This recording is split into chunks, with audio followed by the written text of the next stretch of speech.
Greetings, friends. First, thank you to all of you who offered your feedback to my questions about Holy Communion last week. I've read through your comments and your offerings, and I will be sending out a pastoral letter, most likely tomorrow afternoon or at the latest Thursday morning.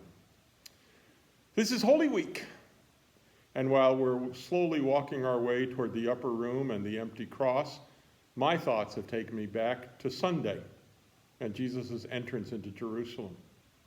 Laura Barton told us in the children's time that palms were a sign of victory. So too is riding into town on a donkey. I always thought that a king would come in on a majestic white stallion, like the Lone Ranger rode. But later I learned that riding a donkey was a sign of coming in peace. 1 Kings chapter 1, verse 33 mentions Solomon riding a donkey when he was recognized as the new king of Israel. Zechariah 9 through 10 fits the description of a king who would be righteous and gentle, riding rather than riding in rather than coming to conquer. This king would enter in peace. Jesus entering Jerusalem for that fateful final week of his life as the righteous and gentle ruler bringing peace, coming on a donkey. Well, that's what the donkey was supposed to demonstrate, and we know how that turned out, don't we?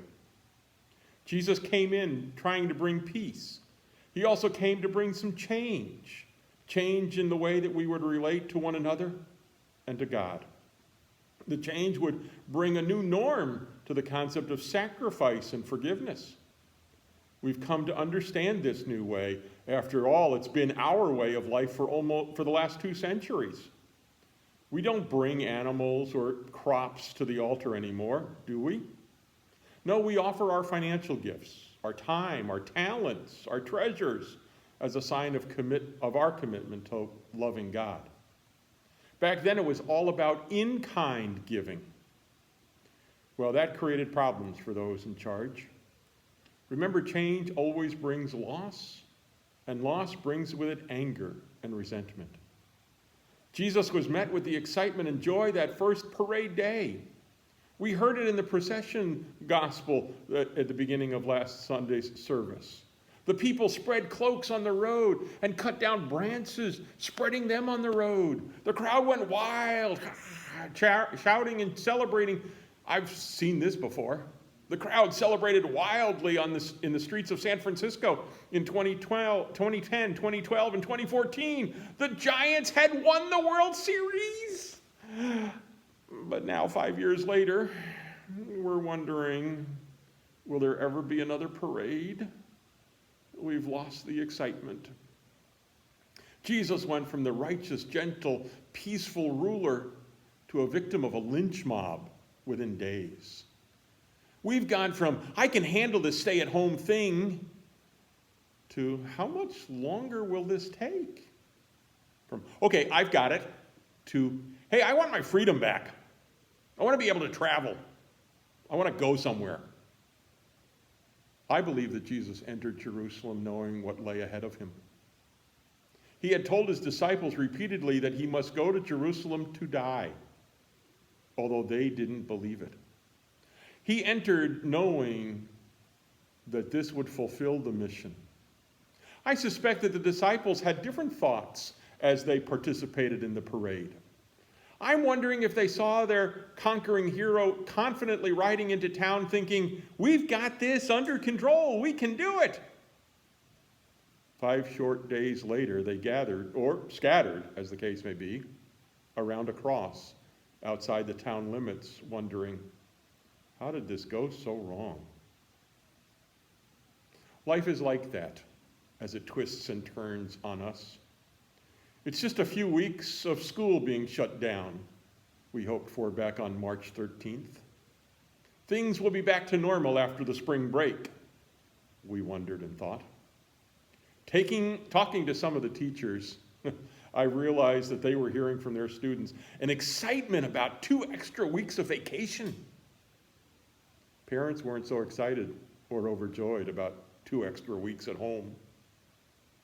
Now those couple of weeks have become 6, and then 12 weeks. Now we lament the loss of benchmarks. The grief for high school students, seniors particularly, who will not seemingly have either prom or graduation. Grief for sixth graders and eighth graders who will not have their moments of transition to middle and high school. Grief among teachers who will not have the final months and weeks of gathering with their students and the rituals we all have of saying farewell and Godspeed to the next year. I'm wondering, will we even have a service of confirmation in the middle of May as we had planned on? We have lament about our own ritual celebrations of Easter. How will the family get together? What about our Easter egg hunts? Can we do that 6 feet apart? What about the tradition of the very extended family gathering to share a meal? The frustration of not being able to celebrate those family milestones since the last time we gathered, the new births, the engagements, and the losses. All these changes, all these new norms to wrestle with, all because a virus strain that we can't really see, but we now know really exists, and it really messes with our lives. I'm back to remembering that first parade day as Jesus entered Jerusalem. He came bringing peace, even as it brought many unpeaceful moments.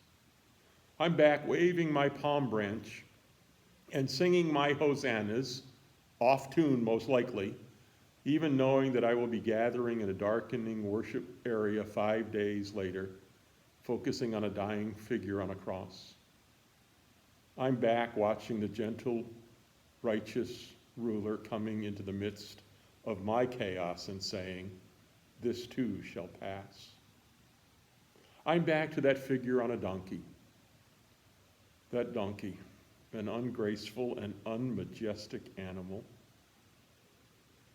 But I'm seeing God sent Jesus into the chaos of life to bring us peace.